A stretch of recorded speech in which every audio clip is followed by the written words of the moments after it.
درباره جبینان جیران بارزانی و مظلوم عبدی آلا شالی نوچگان داو لکنفرانس میونشن لگل مدبع آلا روش باش جبینا سروک هریما کردستان لگل فرمانده گشتی حسدی مظلوم عبدی دیکینگ دست ببه. بەڵێ سلااوان لێ بێ سیما ئەمڕۆ وەکو خۆت دوایین ڕۆژی کۆنفرانسی ئاسایشی منشنە بڕیارە کرمی کوردستان لەگەڵ وەزیری ئاوری و وەزیری وزەی ئەڵمانیا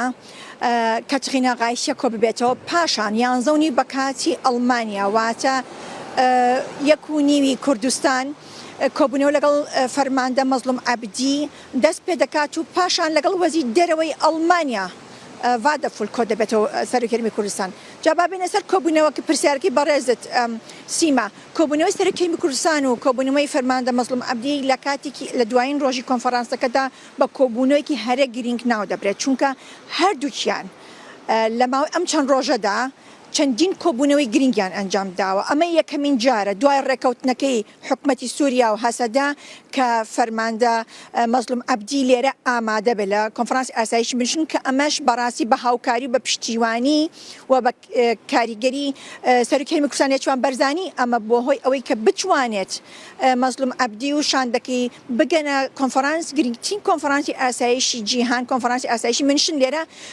کۆبوونەوەی گرنگی ئەنجامدا ئەبێت تەماشا یەکشتی بکەین کە لە میدیاکانە هەموو باسی لەوە دەکرێت و لە ئەڵمانیەکانیش باسییان کرد و چەندین سەرکردەی ئەڵمانی و ئەوروپی جیهانیش بە منیان وت گرنگەکەی لەوا بوو کە مەزلوم عەبدی لەگەڵ وەزیری دەرەوەی سووریا پێکەوە لەسەر مێزی گفتوگۆکان ئامادە بنواتە وەکو شاندێک نیشانیاندا کە دەیانێت سووریایەکی سەقامگی دروست بێتەوە واتە ئەو ڕێکەوتنی کە لە نێوانیان هەیە دەیانێت جێبەجێ بکەن ئەمە لەلایەکی دیکەوە ئەگەر تەماشا بکەین مەزلوم عەبدی چەندین کۆبوونەوەی گرنگی ئەنجام داوە بەڵام ئەگەر تەماشا بکەین دوێنێ سەرۆکێرمی کوردستان هەروەها یەکەم ڕۆژی کۆنفەرانسەکە زنجیرە کۆبوونەوەی گرنگی ئەنجامدا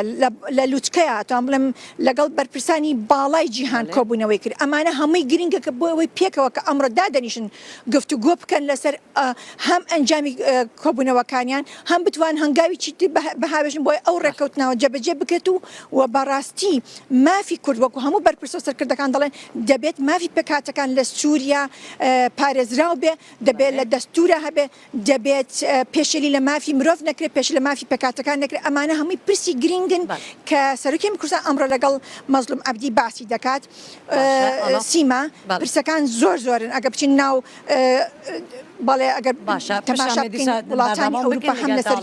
هەرێمی کوردستانیان پرسیوان گەلە سپاس ئالا شالی نوچەگیان داو لە کۆنفرانسا میونشن لەگەڵ ما بوو.